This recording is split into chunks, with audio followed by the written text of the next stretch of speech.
कुंभकर्ण के 6 महीने सोने के बाद उसकी पत्नी का क्या हुआ? रावण ने कुंभकर्ण की पत्नी के साथ क्या किया? आखिर रावण कैसे करता रहा कुंभकर्ण की पत्नी के साथ समागम? दोस्तों, रामायण का एक मुख्य पात्र है कुंभकर्ण, जो कि रावण का छोटा भाई था।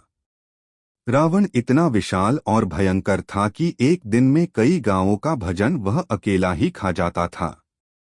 इसके बाद भी इस भयानक राक्षस के पेट में चूहे नहीं बल्कि हाथी कूदते थे। भूख शांत न होने पर कुंभकर्ण प्रजा को भी खा जाया करता था। ब्रह्मा जी भी कुंभकर्ण की शक्ति से चिंतित थे, क्योंकि उन्हें इस बात का पता था कि आज नहीं तो कल कुंभकर्ण की भूख की वजह से दुनिया में हाहाकार मचेगा। इसलिए जब कुंभकर्ण एक बार तपस्या कर रहा था और उसकी तपस्या से जी खुश हुए, तो उन्होंने कुंभकर्ण से कहा कि मैं तुम्हारी तपस्या से खुश हूँ, मान लो क्या वरदान मांगना है। इस पर कुंभकर्ण ने सोचा कि वह इरासन मांगेगा और वह एक योद्धा बन जाएगा, लेकिन ब्रह्मा जी को पहले था कि कुंभकर्ण वरदान में क्या मांगेगा। इसलिए ब्रह्मा जी ने सरस्वती माता से प्रार्थना की कि वह कुंभकर्ण की जीभ पर विराजमान हो जन और उसकी माती पलट दें, और सरस्वती माता ने ऐसा ही किया। जब कुंभकर्ण ने ब्रह्मा जी की तपस्या की तो वरदान मांगते समय देवी सरस्वती कुंभकर्ण की जीभ पर विराजमान हो गई, और परिणाम में यह हुआ कि कुंभकर्ण ने इंद्रासन मांगने की जगह निद्रासन मांग लिया। ब्रह्मा जी मुस्कुराए और उन्होंने तथास्तु का दिया ताकि सृष्टि की रक्षा हो सके। लेकिन जब यह बात रावण को पता चली तो उसने सोचा कि अब वरदान से तो कुंभकर्ण हमेशा सोता रहेगा। इसलिए रावण ने ब्रह्मा जी से विनती की कि कुंभकर्ण को 6 महीने सोनी और 6 महीने जैन का वरदान दें। रावण की विनती पर ब्रह्मा जी ने कुंभकर्ण को 6 महीने सोनी और 6 महीने जैन का वरदान दिया, जिससे कुंभकर्ण 6 महीने सता और 6 महीने जगत था। और जब वह 6 महीने बाद उठा तो पूरी लंका में हाहाकार मच गया, क्योंकि उसका शरीर किसी भी बड़े पहाड़ की तरह था। उसे उठाते ही भूख लगी। सबसे पहले उसने लंका में खाना ढूंढना शुरू किया। उसने लंका की वाटिका से फल तोड़कर खाए, लेकिन फिर भी उसका पेट नहीं भरा, तो उसने लंका से बाहर निकलकर लोगों को खाना शुरू कर दिया। कुंभकर्ण का शरीर इतना बड़ा था, वह आम आदमियों को अपनी 2 उंगलियां से उठा सकता था और उठाकर अपने मुंह में डाल सकता था।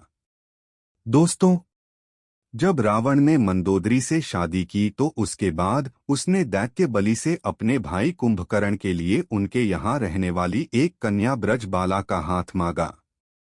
बजवाला बलि की पुत्री थी और बाली विरोचन का पुत्र था। संग वामन अविष्ण से 3 पग धरती मांगी थी, तो उसे समय ब्रजबाला वहां मौजूद थी, और इन सबको देखने के बाद बजला एक बलशाली कन्या बन गई थी। उसे हथियार बनाने की अच्छी समझ थी। रावण के खाने पर कुंभकर्ण और बजवाला की शादी हो गई, और बिजवाला कुंभकर्ण के साथ लंकाए गई और लंका में बड़े बड़े हथियार बनाने लगी थी। कुछ समय के बाद बजवाला और कुंभकर्ण के 2 पुत्रों ने जन्म लिया, जिनसे एक का नाम कुंभ और दूसरे का नाम निकुम्भ। इसके अलावा कुंभकर्ण ने 2 शादियां की, और यह दोनों शादियां उसने अपनी मर्जी से की थी। कुंभकर्ण की दूसरी पत्नी का नाम कर्कटी था। कर्कटी एक राक्षसी थी जो सह्याद्मारी थी। जी पर कुंभकर्ण का दिल ले गया था, और बाद में कुंभकर्ण ने कर्कटी से शादी कर ली। कर्कटी से कुंभकर्ण के पुत्र भीमा असुर का जन्म हुआ था, जो कि एक राक्षा था। कर्कटी कुंभकर्ण के साथ लंका में नहीं रहती थी, वह पर्वत पर रहती थी और अंत तक वही रही। दोस्तों, कुंभकर्ण का तीसरा विवाह कुंभपुर के महोदर नामक राजा की कन्या से हुआ था, जो बाद में लंका में ही रहने लगी थी। कुंभकर्ण की पहले पत्नी ब्रिजवाला को रावण ने लंका की शस्त्र बनाने वाली सेना का सेना प्रमुख नियुक्त कर दिया था, क्योंकि उसे शस्त्रों के बारे में काफी गहरा ज्ञान था। इसलिए वह अपनी सी के साथ शास्त्र बनाने लगी थी, और कुंभकर्ण की तीसरी पत्नी तड़ित माला उसके लिए 6 महीना तक खाना बनती थी। ताकि जब कुंभकर्ण सोकर उठे तो उसे खाने को खाकर उसकी भूख समाप्त हो सके। दोस्तों, रावण और कुंभकर्ण हमेशा से रक्षा नहीं थे, बल्कि एक शाप के मुताबिक वह रक्षा बने। धर्मग के अनुसार भगवान श्री विष्णु के दरबार में जय और विजय नाम के दो द्वारपाल थे। एक बार सनक, सनंदन, सनातन और संत कुमार नाम के चार मणि भगवान के दर्शन करने के लिए पहुंचे। इस दौरान जय और विजय नाम के दो पहरेदारों ने उनकी हंसी उड़ाते हुए उन्हें रोकने की कोशिश की। इससे मुनि क्रोधित हो गए और उन्होंने श्राप देते हुए कहा कि तुम्हारे कर्म तो असुरों जैसे हैं, तो तुम असुर बन जाओ, यहाँ तुम्हारा नहीं। इस और विजय को अपनी गलती का एहसास हुआ और उन्होंने मणि से क्षमा मांगी। इस पर मणि ने कहा कि मैं श्राप तो वापस नहीं ले सकता, लेकिन इतना कर सकता हूँ कि तुम्हें हमेशा के लिए नहीं बल्कि 3 जनों के लिए राक्षस में रहना होगा, और तीनों ही जन्म में तुम्हें मुक्ति देने के लिए भगवान श्री विष्णु स्वयं आएंगे। उसके बाद तुम पुनः इस पद पर प्रतिष्ठित हो जाओगे। अगले जन्म में जब कुंभकर्ण को अपनी शक्ति का पता चला तो उसे अपने ऊपर घमंड हो गया और भगवान विष्णु को युद्ध के लिए ललकारते हुए कुंभकर्ण वै पहुंच गया। यहाँ भगवान विष्णु के साथ इस असुर ने अपने पुराने रूप मधु के रूप में कैटअप के साथ मिलकर 5000 साल युद्ध किया था, जिसका जिक्र देवी भागवत पुराण में मिलता है। भागवत पुराण के अनुसार पूर्व जन्म में कुंभकर्ण मधु नमक असुर था और उसका भाई कैट था। भगवान विष्णु से युद्ध करते समय जब 5000 साल हो गए तब देवी योग ने उनकी बुद्धि का हरण कर लिया, जिससे मधु और कैटअप को लगा कि अब विष्णु जी हमसे डर गए। इसलिए उन्होंने घमंड में आकर कहा कि विष्णु, तुम हमसे कोई भी वरदान मांग सकते हो, मांगो, तुम्हें क्या चाहिए। तभी भगवान विष्णु ने कहा कि तुम अपनी मृत्यु का उपाय बताओ। अपने ही वचन में फैंस मधु और कैटअप अब कुछ नहीं कर सकते थे। तभी उन्होंने बताया कि उनकी मृत्यु सिर्फ भगवान के जंघ पर हो सकती है। यह भगवान अपने शरीर का विस्तार करना शुरू कर दिया और अपनी जंघ में फंसाकर दोनों का सर सुदर्शन चक्र से धड़ से अलग कर दिया। लेकिन राक्षस योनि में जन्म लेने से मधु और कैटअप का जन्म फिर से हो गया। भगवान से प्रार्थना की, प्रभु, अब हम इस रक्षा यानी से मुक्त होना चाहते हैं। इस पर विष्णु जी ने मुस्कुराकर कहा कि अभी इसमें और समय है। भगवान, आप हमें किस रूप में मिलेंगे, हमें कुछ तो बताइए। विष्णु जी ने कहा कि मैं त्रेता युग में एक आश्रय राजा रहूंगा, क्योंकि अपनी पत्नी को ढूंढते हुए तुम्हारे राज्य के समीप पाऊंगा। तुम अपने राज्य और अपने बड़े भाई की आज्ञा का पालन करते हुए मुझे इसे युद्ध करोगे और मेरे हाथों ही तुम आ जाओगे। इतना कहते ही विष्णु जी अंतर्ध्यान हो गए।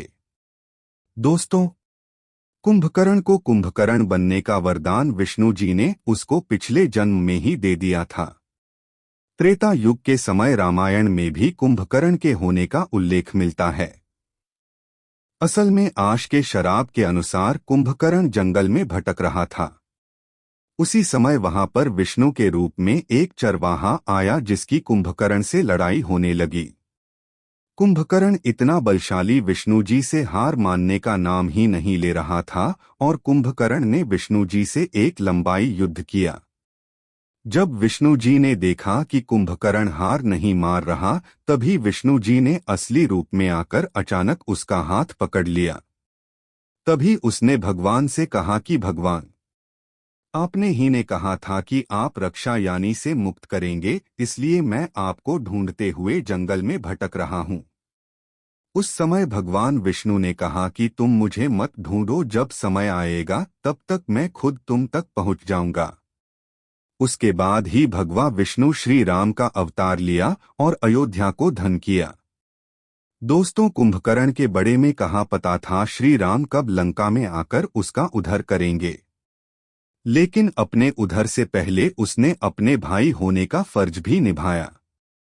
अल में जब श्री राम ने माता सीता के लिए लंका पर चढ़ाई की और लंका बालों से युद्ध करने लगे, तो यह सब रावण ने अपने भाई कुंभकर्ण को जगाया। बड़ी मुश्किल से कुंभकर्ण के जैन के बाद रावण ने पूरी बात कुंभकर्ण को बताई। तभी कुंभकर्ण ने रावण को समझते हुए कहा, आपके पास से पूजनीय सबसे सुंदर कन्या मंदोदरी है। इसके बाद आप जंगल में भ्रमण करते हुए एक स्त्री का हरण करके लंका में ले आए और उसे आप अपनी पत्नी बनाना चाहते हैं। अभी भी समय है, आप प्रभु श्री राम से माफी मांग लो, उनका दिल बहुत बड़ा है, वो आपको माफ कर देंगे। इस पर रावण कुंभकर्ण पर भड़क उठा और गुस्सा करने लगा।